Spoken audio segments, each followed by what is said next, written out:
Hey guys, welcome back to the Ladies Den, your cozy corner for all things femininity with a touch of nostalgia. If you're here for the first time, welcome, and if you are here again, welcome back, and thank you. And today you are tuned into episode 2 of my podcast, The Quiet Bloom, where we talk about things that involve femininity and womanhood and just growing as a woman. Like, let's be a whole human woman, okay? And today we're going to talk about what's kind of been trending, which is like hitting a wall in your 30s. So let's talk about just how great your 30s can be and 6 things that you can do to make sure you don't hit a wall. So let's get into it. Okay, so the first thing is that your 30s don't have to be a death wish.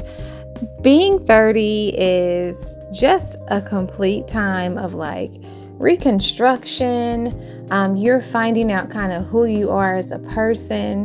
Like many of us, you spend your 20s just kind of like doing whatever, having fun. My equivalent to, life in your 20s is like every day is like summer. Like just how summer is for a kid in high school. It's like every day in your 20s is like summer. You work, but doesn't matter. You get off work, you're ready to go out. You're ready to party. You're ready to go to, whatever event, chill with a family. It's like time just feels endless. And when you're in your 30s, things tend to change a little bit. Sometimes naturally your body just kind of slow down. I know for me, it was like suddenly I couldn't stay up as late as I used to. I had to go to bed sooner or else my whole day was just a mess. But 30 again, it's not, your 30s doesn't have to be a death wish. Like, you are still young, you can still be vigorous. You, most high willing, will have a lot of life left, another 40 to 50 years, most high willing. But it can be a marvelous time. And I'm currently in my late 30s and I'm enjoying every minute of it. Okay. So let's go into 6 things that you can do to make sure you don't hit that wall. So the first thing is to move your body, get active. In your teenage years and your 20s, you can almost eat anything. You can do anything. You can be lazy. You can just give zero, and throw caution to the wind and binge on cheese puffs and candy and cake. And sometimes it will just go absolutely nowhere. Like, you will look as spry and as fit as you did in high school. It just really doesn't affect you. But when you get into your 30s, things start to change as a woman, okay? Really even kind of starting towards your late 20s, like your late 20s, mid 20s. You'll notice that you'll start to gain weight in different places, a lot of times for the better, which is a whole nother topic of, why women should not be getting plastic surgery in their early 20s. But we'll say that for another video. But in your 20s, you can just eat almost anything. And again, it doesn't really even affect you. But when you reach 30, your metabolism starts to slow down a little bit, Things start to change and you realize that you can't eat the same way that you used to. I used to always kind of wonder why the elders would say, when they were in their 50s, like, oh, I don't eat bread. I stopped eating bread a long time ago. And I never really understood why they would say that. But it's because things like breads and all these other heavy carbs, they can really weigh you down and they can start to pack on pounds. And, that leads to a host of other issues.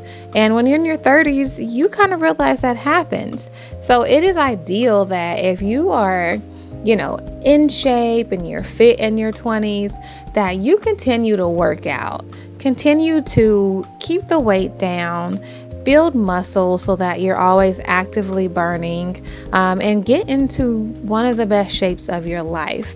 And especially if you are a woman who is deciding to have children, being healthy, being in a really good place pre-pregnancy is ideal, because it can be hard sometimes just to let go of that weight once you have a baby, because of course your body is healing, and then just because life happens, you run out of time, and we all have the same 24 hours, right? But everyone knows being a mother can be very time consuming. It's the greatest blessing ever, but a lot of your time goes to tending to someone else. So you want to make sure in your 20s, that in your early 30s, you begin to maintain that weight that you have. You want to get in shape and make working out and eating well a habit.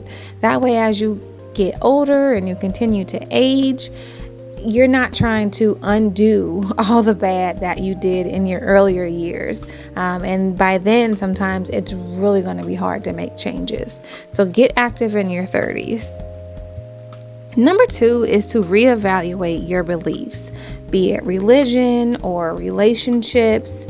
Take a look at the things that you believed in your adolescent years and in your 20s. Do you still believe certain things? For instance, do you believe, certain things about the Bible or, your faith just because it's something that in reality your pastor told you and you never really even studied it for yourself? Do you believe certain things just because your parents told you? Are you now, this is more of a physical thing, but did you once believe that you didn't want children and now you think that that might be something you want in your future? These are the things to reevaluate and to get a better understanding of, so that you are now you. The things that you believe and you hold true are your own opinions and not the opinions of others. And your 30s are the time that you want to look at those things and reflect and make changes if need be. Maybe you were also one of those women who thought that all men are dogs and all men cheat, that type of rhetoric. And maybe you really need to reevaluate. Do you think that because you had a bad experience in the home, or you watched your mom have bad experiences with men, or your sister or whomever, look at why you think that and see that you might need to make some changes. You may really need to be more observant. You may need to really change your mindset about how you view the world and others in it. Number 3 is to start saying no. In your 20s, you think that you can just go anywhere, be anywhere, do anything. There's always something to do. There's always people to see. But in your 30s, you realize how precious time is and how precious time to yourself is and with your family. And your 30s is a time to start saying no. Sometimes in your 20s, people ask you to go out or do things that you really don't even want to do, but you'll just do it anyway. And sometimes a part of that is because you're in your 20s and maybe someone who is older than you ask, and you kind of realize that even though, you're an adult, that person may still view you as a child. And sometimes you just feel an obligation. You spent most of your life being a child. So sometimes you have to kind of teach yourself to not have that train of thought. Like, okay, I am an adult as well. I am worthy of respect and I'm worthy of being able to make my own decisions without being concerned about if it's going to make someone mad. You know what I mean? Like, you still want to be mindful of people's opinions, but when it comes to spreading your time around, you want to make sure you have time for yourself and now you're not bogged down with all these random events. And for those of you who are mothers, y'all know that time is very precious. Like, we don't have time to be going out and hanging with people that don't serve us, hanging with bad energy, doing things that we just really don't even enjoy. Like, you got to do other stuff. You got people to tend to and houses to tend to and still try and take care of yourself. So you have to learn to say no, okay? Number 4 is to audit your circle. This one can be tough for some people to to take in. And that's just because when you're in your 20s, a lot of the friends that you have are, still from high school. Some of them you may have even met in college, and you have met them in a space and time where often you ain't about nothing. Like, you're about partying, you're about going out, you're about having a good time. You might even just be about like making money and not really even being engaged in other matters. Like, money comes first for a lot of people in their 20s. Sometimes, I shouldn't really say a lot, but some people in their 20s, money is a big deal and they put that first before anything. And some people never leave that mindset because they don't want anything more. They don't care about a family. They don't care about children. They just want money. And sometimes the people in your circle keep that mindset. They'll go into their 30s and they're not about anything. They're on the same drama, the same BS, the same partying, everything that they used to do in late high school and early 20s. They're still doing it. They've not changed. They've not matured. And those people, sometimes those people just can't come on the journey with you. It doesn't always mean that you have to cut off those people. As an Aquarius, even though I don't really follow signs, we're like notorious apparently for just cutting people off. Like, it's nothing. So I'm speaking to the choir myself, but you don't always have to cut off people. Sometimes it's a matter of, your door is still open if they need someone to talk to, but you're not just going to make yourself available for any and everything anymore. So you definitely want to audit your circle. You want to look at the people too who may be jealous or envious of you. And sometimes those people are the same as before. Like, they're the ones who aren't really going forward. Maybe you also have a friend that has just become a bad person. They lie, they cheat, they're not honest in any manner of life. Maybe they always job hop. They're just not consistent. That may be someone that you may want to fall back on. And if they're lying to you, that's probably someone you definitely, really want to drop.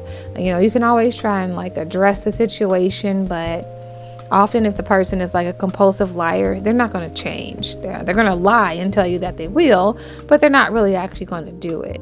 So be sure to audit your circle. Don't take those people into your 30s, and definitely don't keep them with you into your 40s. Number 5 is to upgrade your environment. So whether you live in your own home or you have an apartment, it's time to get the space around you a little spruce up. Like, let's jazz the place up a bit, okay? So maybe when you were in your 20s and as a teenager, you were big into Tweety Bird and, Hello Kitty and stuff like that. As much as we think those characters are cute, it's not really something that you want to style your home with as an adult. Now, some people may come for me. You may say, well, that's my style. That's what I like. Who can judge me on these things? That's fine. You can like those things.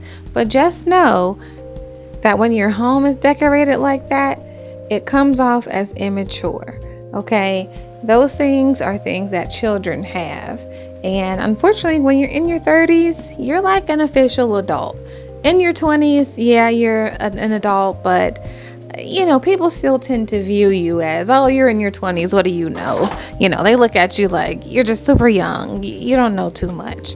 But in your 30s, you're legit. You're still young to someone who's 80, yes, but you're an actual adult. So you want to cultivate your space to reflect a more mature decor. Invest in things like tablecloths. Like, you don't even have to go all out and purchase new furniture. You can buy tablecloths to cover up a radio table. You can buy covers for your sofa if your sofa is old. Maybe you had it in college and you haven't got a new one yet. That's okay. Put some covers on it. Maybe you are someone who really loves Hello Kitty. Okay. Keep some of those Hello Kitty pieces that you have. you can tuck away the stuffed animals. Like, let's not keep them. Let's maybe, reserve one maybe for your bedroom just for memory's sake. I don't know. But put the rest away or give them away.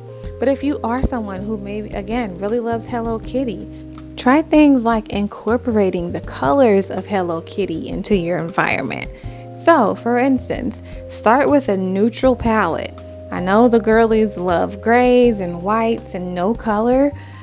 That is nice to an extent, but the one thing that does have down pat is that it starts as neutral and you can add any color anytime you want and change it out with ease. So start with a neutral palette and do things like, if you have a white sofa or a gray sofa, you can get blue pillows to accent the sofa.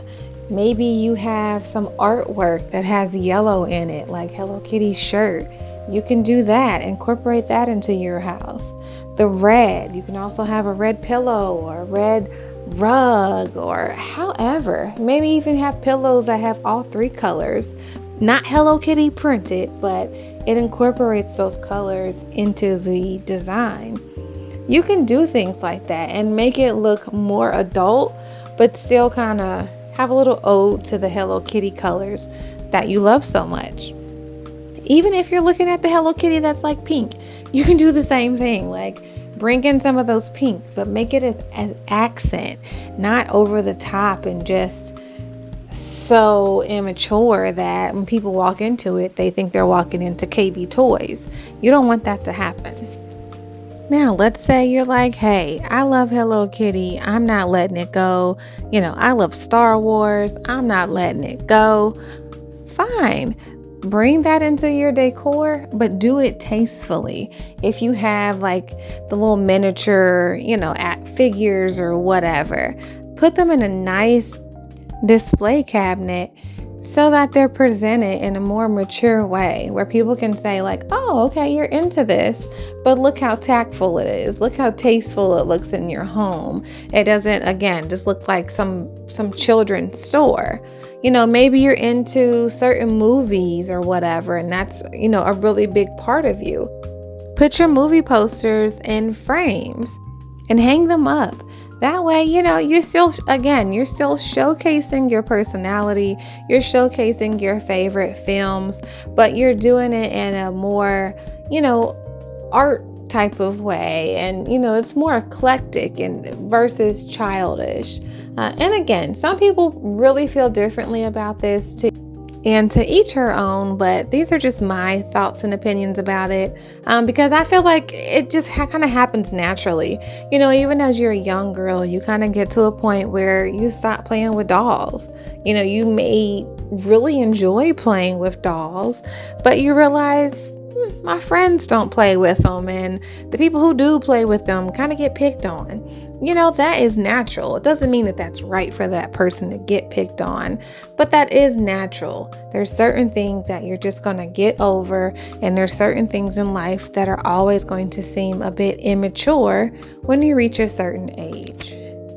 My sixth and final tip is to enjoy getting older. The one way to prevent hitting that wall is to make peace that you're getting older, but know that every day is a blessing. I probably will say that in so many videos, and that is because it is 1,000% true. Every day that you wake up, every day you have breath in your body is a blessing. And to be older is a joy in this life. Like, there are so many people who are young and are dying for whatever reason, be it sickness, being, violence, whatever the case is. There's people who are not making it into their 30s. So if you have reached your 30s, you have done a great accomplishment, okay? Because a lot of people have not lived that long. And count every day as a blessing. Every day that you wake up, like, it's literally never too late to start something, okay? Anytime you wake up, you can just get into it, whatever it is. Now, that does not mean become one of those people who just can't stick to one thing. You don't want to do that. But don't think that it's too late for you to start a new journey just because you're in your 30s. Like, that's ridiculous. Toni Morrison, she wrote and published her first novel in her 40s. Issa Rae started her series on HBO in her 30s. Like, you can make things happen, boo, okay? You can make it happen in your 30s. And people even like to put a bad stigma on things like, oh, you can't have babies in your 30s. And don't get me wrong, it is and can be harder for a lot of women to have children in their 30s, okay? That is a fact, but it is not impossible, okay? I am not a proponent of those who like to say, well, just go ahead and just wait until you're 30. I don't really promote that. Personally, I don't. But if you have just found the love of your life, you've just gotten married, now you want to start a family, do not think that you can't start that family. Like, go ahead, cut this video off, hit him up, walk into the other room, hit him up and get it started, sis, because you can definitely try and become a mother in your 30s. That wall does not have to be there. Again, just keep in mind that it can be more difficult, but it's not necessarily the end of the world if you haven't had your first child by 35. Okay. So, ladies, those are my 6 tips for preventing yourself from hitting the quote unquote wall in your 30s. So I hope that you enjoyed these tips. I hope that you found them very useful. Be sure to comment down below any tips that you have, tips that have helped you in your 30s, tips that have helped you if you're someone who's currently in your 30s, or if you're out of your 30s, and looking back, things that would have helped you or the things that did, be sure to comment down below. And be sure to also like and share this video, get it pumping in the algorithm so that more people can see and we can have this conversation, okay? Ladies, thank you so much for listening, and I'll see you next time at the Ladies Den. Bye.